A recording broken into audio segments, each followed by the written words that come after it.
Hello अस्सलाम वालेकुम guys, मेरा नाम है अली और मैं अपने channel daily horror stories by Ali से आपके सामने मौजूद हूँ। मैं उम्मीद करता हूँ आप लोग दुनिया में जहाँ पे भी मौजूद हैं खैरियत से हैं, खुश हैं और कामयाब हैं। अगर आप लोगों ने अब तक मेरे चैनल को सब्सक्राइब नहीं किया तो मैं रिक्वेस्ट करता हूँ कि इसको आप सब्सक्राइब कर लें, लाइक करें और अगर हो सके तो अपने सर्किल में, अपने दोस्तों में, अपनी कम्युनिटी में इसको शेयर करें। गैस, हमेशा की तरह सबसे पहले रिक्वेस्ट करनी थी कि कुछ तबीयत नासाज है, तो आप सब दुआ करें कि अल्लाह ताला मुझे, मेरी फैमिली को, हम सबको सेहत दे, ज़िंदगी दे, सलामती दे।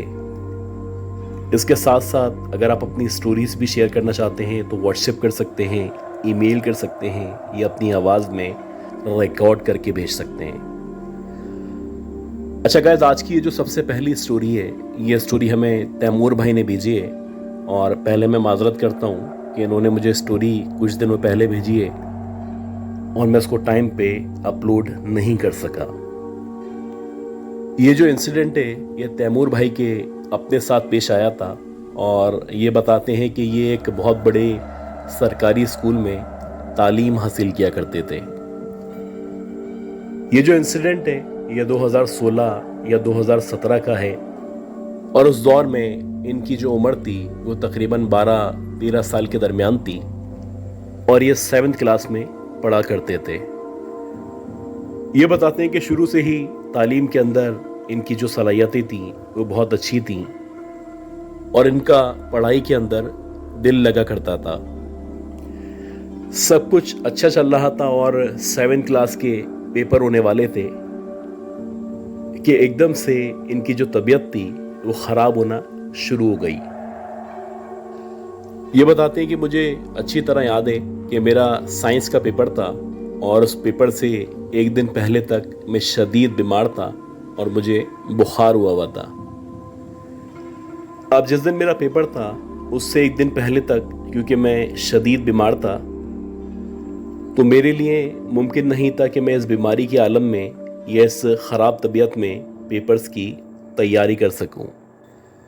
इनका प्लान यही था कि अगले दिन यानी जिस दिन पेपर है ये सुबह 5-6 बजे तक उठ जाएंगे और उठने के बाद ये या तो स्कूल चले जाएंगे, वहाँ पे जाके जो भी तैयारी कर सकते हैं वो तैयारी कर लेंगे और उसके बाद जो पेपर है उसके अंदर शामिल हो जाएंगे। तो वैसे ही ये तकरीबन 5-5:15 बजे सुबह के टाइम में उठे। उस वक्त शदीद सर्दी हो रही थी और अंधेरा मुकम्मल तौर पे छाया हुआ था। अपने तौर पे जल्दी जल्दी इन्होंने तैयारी की, अपनी जो भी किताबें थीं या जो भी सामान था वो बैग के अंदर डाला और तकरीबन 6 बजे ये अपने स्कूल की तरफ निकल गए। इनका जो स्कूल था वो वॉकिंग डिस्टेंस के ऊपर मौजूद था और तकरीबन 6:15 तक ये स्कूल के अंदर पहुंच चुके थे। अब क्योंकि ये गवर्नमेंट स्कूल था तो आमतौर पे गवर्नमेंट स्कूल के अंदर 24 घंटे के लिए चौकीदार मौजूद हुआ करता है और आमतौर पे जो गवर्नमेंट स्कूल है वहाँ पे दरवाजे वगैरह नहीं हुआ करते। खैर, जैसे ही ये अंदर एंटर हुए और उस वक्त भी अंधेरा हुआ था, इन्होंने अपने तौर पे चारों तरफ का जायजा लिया। वहां पे कोई चौकीदार मौजूद नहीं था। इनके जहन में सिर्फ एक ही फिक्र थी और वो ये फिक्र थी कि ये जल्दी से क्लास के अंदर पहुंच जाएं, वहां जाके जितनी तैयारी हो सकती है वो कर लें ताकि जब 8 बजे या 9 बजे जब पेपर शुरू हो तो अपने तौर पे ये अच्छी तरह पेपर दे सकें। ये बताते हैं कि जब मैं कॉरिडोर से अंदर एंटर हुआ और मैं क्लास रूम की तरफ बढ़ रहा था तो जहाँ पे मेरी क्लास मौजूद थी उस क्लास के करीब से या उस क्लास के अंदर से मुझे ऐसा महसूस हुआ जैसे कोई कुर्सियों को खींच रहा है या कुर्सियों को एक जगह से दूसरी जगह लेके जाया जा रहा है। अब सबसे पहले क्योंकि मैं स्कूल के अंदर एंटर हुआ था तो मुझे पता था कि इस स्कूल में इस वक्त कोई स्टूडेंट हो ही नहीं सकता।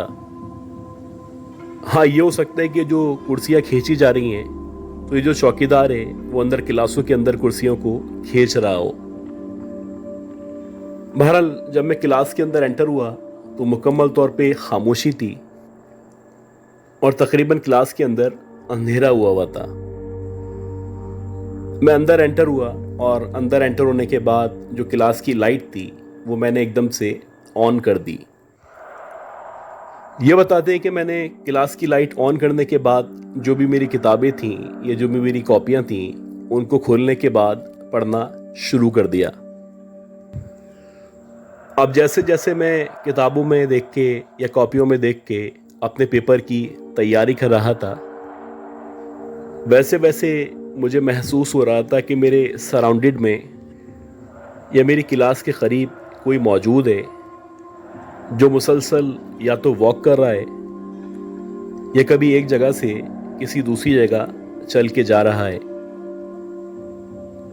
अब मेरे जहन पे ऑलरेडी पेपर की टेंशन थी, तो ये जो भी आवाज़ें थीं मैं मुसलसल इनको इग्नोर करने की कोशिश कर रहा था। अभी मुझे पढ़ते हुए कुछ देर ही गुजरी थी कि ये जो आवाज़ें थीं ये दोबारा से आना शुरू हुई। अब जब मुसलसल बैक टू बैक मुझे आवाज़ें आना शुरू हुई तो मैंने किताबों से फोकस हटा के कॉर्नर ऑफ द आई से लेफ़्ट साइड की तरफ, यानी जहाँ पे दरवाज़ा मौजूद था, गौर करना शुरू किया। और मुझे कॉर्नर ऑफ द आई से ही महसूस हुआ कि जैसे कोई एकदम से गेट के सामने से या गेट के करीब से गुजरा है। और वो जो भी था वो इतना तेज़ी से गुजरा था कि कुछ सेकंड्स के अंदर अंदर ही बस मुझे इतना अंदाज़ा हुआ था कि कोई गुजरा है। अब मैंने दोबारा से अपनी किताबों की तरफ या अपनी कॉपियों की तरफ देखना शुरू किया। अब तक मैं यही समझ रहा था कि शायद जो हमारा चौकीदार है वो स्कूल के अंदर या हमारी क्लास के बाहर मौजूद है और कोई काम कर रहा है। ये बताते हैं कि जैसे ही दोबारा से मुझे ऐसा लगा कि कोई दोबारा से रूम के सामने से गुजरा है और बहुत ज़्यादा तेज़ी से गुजरा है, तो मैं खड़ा हो गया और मैंने यही डिसाइड किया कि मैं जाता हूँ और जाने के बाद चेक करता हूँ कि आखिर कौन है जो मुझे डराने की या मुझे परेशान करने की कोशिश कर रहा है। खैर, बड़े जज्बे के साथ मैं खड़ा हुआ और खड़े होने के बाद जैसे तैसे गेट का जो बाहर का हिस्सा था उस तरफ पहुंचा। अब जैसे ही मैं गेट के सामने या उसके बाहर की तरफ आया तो मैंने देखा कि लेफ्ट साइड पे जहाँ पे कॉरिडोर मौजूद है उस तरफ एक लंबी सी औरत है जो अंधेरे में खड़ी हुई है और इस अंधेरे के अंदर भी उसकी जो आंखें हैं वो बहुत ज़्यादा रोशन हैं या चमक रही हैं। अब एकदम से इतने अंधेरे में इस स्कूल के अंदर जब मैंने इस औरत को देखा तो मैंने फ़ौरन से जो करीबी बटन मौजूद था उसके ज़रिए उस कॉरिडोर की लाइट ऑन की। अब जैसे ही वहाँ की लाइट ऑन हुई तो मैंने देखा कि उसका जो चेहरा है वो बहुत ज़्यादा ज़ख्मी चेहरा है, यानी कि उसके चेहरे पे बहुत ज़्यादा ज़ख्म मौजूद हैं और उन ज़ख्मों से खून निकल रहा है। इसके अलावा उसका जो चेहरा है वो बज़ाहिर देखने से किसी बूढ़ी औरत का या किसी उम्र रसीदा खातून का चेहरा लग रहा है। उसका जो कद था वो बहुत लंबा कद था और उसके जो बाल थे वो भी बहुत ही लंबे बाल थे। वो एक अजीब सी मुस्कुराहट के साथ मुझे देख रही है और उसकी जो उंगलियां हैं उन उंगलियों पे बेतहाशा लंबे नाखून मौजूद हैं। अब इससे पहले कि मैं समझ पाता कि ये कौन मखलूक है या ये कौन औरत है, वो एकदम से मेरी तरफ बढ़ने लगी। अब जैसे जैसे वो मेरी तरफ बढ़ रही थी तो वो कदमों से नहीं चल रही थी, ऐसा लग रहा था कि जैसे वो हवा के अंदर लेविटेट कर रही है और लेविटेट करती हुई मेरी तरफ बढ़ रही है। ये बताते हैं कि अगले ही लम्हे एकदम से मैंने बहुत बुरी तरह चीख मारी और मैं मुकम्मल तौर पे बेहोश हो गया। खैर, जब मेरी आंख खुली तो मुकम्मल तौर पे उजाला हो चुका था और मेरे सामने मेरी वालदा, स्कूल का चौकीदार और स्कूल के कुछ असातिज़ा मौजूद थे। मेरी वालदा मुझ पे मुसलसल कुछ पढ़ने के बाद दम कर रही थी और मुझ पे शदीद किस्म का खौफ तारी था। इसके साथ साथ मेरे पूरे जिस्म में बहुत ज़्यादा दर्द हो रहा था और मुझे लग रहा था कि मुझे शदीद बुखार हो चुका है। खैर, मेरे उठने के बाद जो भी मेरे असातिज़ा थे, मेरे पेरेंट्स, सबको मैंने जो वाक़या मेरे साथ पेश आया था सारा का सारा बता दिया। मैंने जो पेपर देने थे ये पेपर दिए और पेपर देने के बाद जब मेरा रिज़ल्ट आ गया तो मैंने उसके बाद से ये जो स्कूल था इस स्कूल को तब्दील कर लिया, क्योंकि मुझे यकीन था कि इस स्कूल में अगर मैं मज़ीद तालीम हासिल करूँगा या मज़ीद वक्त इस स्कूल में स्पेंड करूँगा तो हो सकता है वो जो मखलूक थी, जो कि शायद एक चुड़ैल थी, उससे मेरा दोबारा से आमना सामना हो जाए। अच्छा गाइस, आज की ये जो दूसरी स्टोरी है ये भी बड़ी ही इंटरेस्टिंग स्टोरी है और ये स्टोरी हमें अफान साहब ने शेयर की है। ये बताते हैं कि इनके जो ग्रैंडफादर थे या उनके जो फादर थे ये इंडिया में उत्तर प्रदेश में एक गांव के अंदर रहा करते थे। पार्टीशन से पहले का जो ज़माना था उस ज़माने में इनके जो ग्रेट ग्रैंडफादर थे वो एक डाकिया के तौर पे या पोस्टमैन के तौर पे काम किया करते थे। अक्सर ऐसा होता था कि इनको ख़त लेके दूसरे गांव में, दूसरे शहरों में ट्रैवल करना होता था। अब क्योंकि ये प्री पार्टीशन ज़माना था तो उस दौर में आम तौर पे लोगों के पास ना ही गाड़ियाँ मौजूद होती थी और ना ही कोई साइकिल वगैरह हुआ करती थी। खैर, इनके जो ग्रेट ग्रैंडफादर थे, क्योंकि वो फाइनेंशियली बेहतर हालात में थे तो उन्होंने उस दौर के अंदर भी अपने पास एक साइकिल रखी हुई थी। इनकी कोशिश होती थी कि अगर किसी दूसरे गांव में या दूसरे शहर में ख़तों किताबत पहुंचाने तो ये जितने भी काम हैं ये दिन के औकात में हो जाएं तो बेहतर है। तो वैसे ही एक दफ़ा ऐसा हुआ कि इनका जो कुलीग था वो किसी भी वजह से कुछ दिनों के लिए छुट्टियों पे चला गया। अब जब इनका जो कुलीग था वो छुट्टियों पे चला गया तो इनके ऊपर जो वर्कलोड था वो मुकम्मल तौर पे डबल हो चुका था। अक्सर ऐसा होता कि काम से फ्री होते होते इनको मगरिब हो जाती और उसके बाद ये अपने घर की तरफ निकला करते थे। उन्हीं दिनों इनके अफसर्स की तरफ से इनको एक ख़त दिया गया और इनको कहा गया कि किसी भी सूरत में आज की तारीख में आपको फला फला गांव के अंदर पहुंचाना है। इनके दफ्तर से उस गांव का जो रास्ता था वो तकरीबन 4 या 4.5 घंटे का रास्ता था और ये चाहने के बावजूद भी किसी भी तरह मगरिब से पहले वापस नहीं आ सकते थे। इनका इरादा यही था कि जितना जल्दी हो सकता है ये काम निपटा दूं और जब ये काम निमट जाए तो कोशिश करूं कि आज की तारीख में ही अपने गांव या अपने घर वापस चला जाऊं। हालांकि उस दौर में लोग कोशिश किया करते थे कि मगरिब के बाद घर से बाहर ना निकलें और ख़ास तौर पे जब इतना लंबा ट्रैवल हो तो वो जो ट्रैवल है वो रात के औकात में ना करें। खैर, जब ये निकले तो तकरीबन 5-5:30 बजे का टाइम था और मगरिब होने में तकरीबन 1 से 1.5 घंटा बचा हुआ था। ये बताते हैं कि मैं अपना रास्ता तय करता हुआ सीधा अपने गांव की तरफ बढ़ रहा था कि इसी दौरानिये में एकदम से अंधेरा होने लगा। जैसे जैसे अंधेरा बढ़ रहा था वैसे वैसे मुझे यकीन हो चला था कि मगरिब की अजान हो चुकी है, लेकिन इत्तेफाक से मैं जिस रास्ते से गुजर रहा था वो मुकम्मल तौर पे जंगल या बयाबान था, और वहाँ पे करीब जवार में ना कोई आबादी मौजूद थी और ना ही कोई मस्जिद मौजूद थी। खैर, जैसे ही अंधेरा होना शुरू हुआ तो इनके पास एक लालटेन मौजूद हुआ करती थी। इन्होंने उस लालटेन को रोशन कर दिया।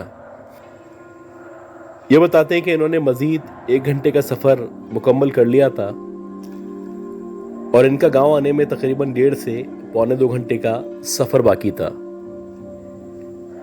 ये उस वक्त जिस जगह मौजूद थे, इनके दोनों अतराफ में यानी लेफ़्ट साइड और राइट साइड बहुत बड़े बड़े जंगल मौजूद थे, और कुछ आगे जाने के बाद एक पहाड़ी सिलसिला था जो शुरू हो रहा था।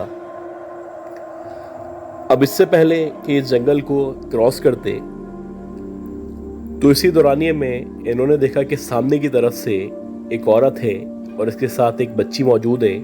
वो चलते हुए इनकी तरफ बढ़ रहे हैं। खैर, जैसे जैसे वो जो औरत थी या वो जो बच्ची थी इनके करीब आ रहे थे, वैसे वैसे जो उनकी शक्लें थी या उनकी जो ड्रेसिंग थी वो इनको सामने नजर आना शुरू हो चुकी थी। ये बताते हैं कि मैंने देखा कि वो दोनों औरत या उसकी जो बेटी है, उन दोनों ने एक जैसे कपड़े पहन रखे हैं और उनकी शक्लों को देख के या उनके जिस्म को देख के महसूस होता है जैसे कि इनके जो जिस्म है वो मुकम्मल तौर पे जख्मी है।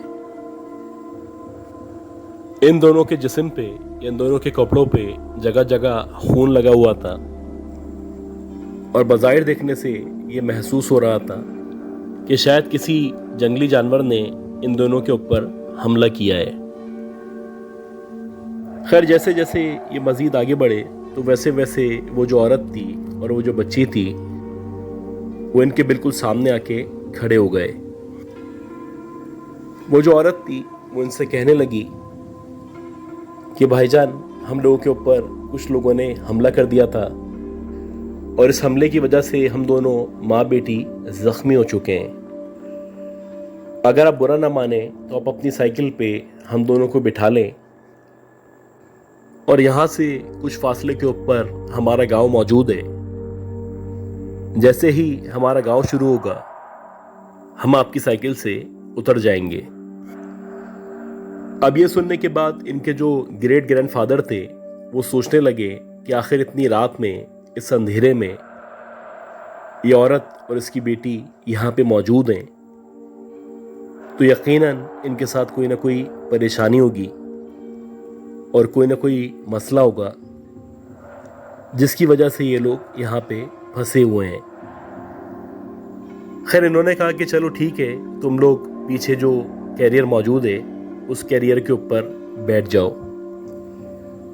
और ऐसे ही हुआ कि वो दोनों माँ और बेटी पीछे वाली जो जगह थी वहाँ पे जाके बैठ गए। अब जैसे जैसे इन्होंने साइकिल को चलाना शुरू किया तो शुरू में जो साइकिल थी वो बड़ी नॉर्मल चल रही थी और इनको महसूस नहीं हो रहा था जैसे कि इनकी साइकिल पे पीछे कोई बैठा हुआ है। खैर, ये मुतमईन थे और ये चाह रहे थे कि जितना जल्दी कोई गांव आ जाए तो इन दोनों माँ बेटी को वहाँ पे उतारने के बाद मैं अपनी मंजिल की तरफ बढ़ सकूं। अभी इनको साइकिल चलाते चलाते तकरीबन 10 या 15 मिनट का टाइम गुजरा था कि अब इनको एकदम से महसूस होने लगा कि जैसे साइकिल के ऊपर बहुत ज़्यादा वज़नी लोग बैठे हुए हैं और उनके बैठने की वजह से इनको साइकिल चलाने में या भगाने में दुश्वारी पेश आ रही है। खैर, इन्होंने कुछ देर तक इग्नोर किया, लेकिन जब एक स्टेज ऐसी आ गई कि इनको लगने लगा कि अब इनके लिए साइकिल को चलाना या दौड़ाना नामुमकिन है, तो इनके जो ग्रेट ग्रैंडफादर थे उन्होंने एकदम से पलट के पीछे की तरफ देखा। अब जैसे ही इन्होंने पलट के पीछे की तरफ देखा तो इन्होंने देखा कि इनकी जो साइकिल है उसके जो पीछे बैठने की जगह मौजूद है उस कैरियर के ऊपर तकरीबन 3 या 4 औरतें हैं जो बैठी हुई हैं और उनकी जो आंखें हैं वो मुकम्मल तौर पे लाल शोलों की तरह या अंगारों की तरह चमक रही हैं। अब जैसे ही इन्होंने पलट के पीछे की तरफ देखा तो वो जो चारों औरतें थीं वो इनको अजीब तरीके से देखने के बाद हंसने लगीं। इनको अच्छी तरह याद था कि इन्होंने एक औरत को और उसकी बेटी को लिफ्ट दी थी, लेकिन अब जब पीछे की तरफ देखा है तो बजाय इसके कि वो औरत या उसकी बेटी मौजूद होती, ये 4 औरतें हैं जो कि शायद 4 चुड़ैलें हैं जो इनकी साइकिल की बैक साइड के ऊपर मौजूद हैं। खैर, जैसे ही इनके दिमाग ने काम करना शुरू किया वैसे ही इन्होंने फौरन से आयतुल कुर्सी का जिक्र शुरू कर दिया। जैसे जैसे ये आयतुल कुर्सी पढ़ रहे थे वैसे वैसे इनकी जो साइकिल थी उसके ऊपर से जो वजन था वो हटता चला जा रहा था। कुछ देर बाद इनको महसूस हो रहा था कि जैसे अब इनके पीछे कोई भी मौजूद नहीं है, और वाकई में ऐसा ही हुआ कि जब इन्होंने दोबारा से पलट के पीछे की तरफ देखा तो अब इनकी साइकिल पे ना कोई बंदा मौजूद था, ना किसी बंदे का नामो निशान मौजूद था। खैर, ये मुसलसल आयतुल कुर्सी पढ़ते पढ़ते जैसे तैसे वापस अपने गांव पहुंच चुके थे।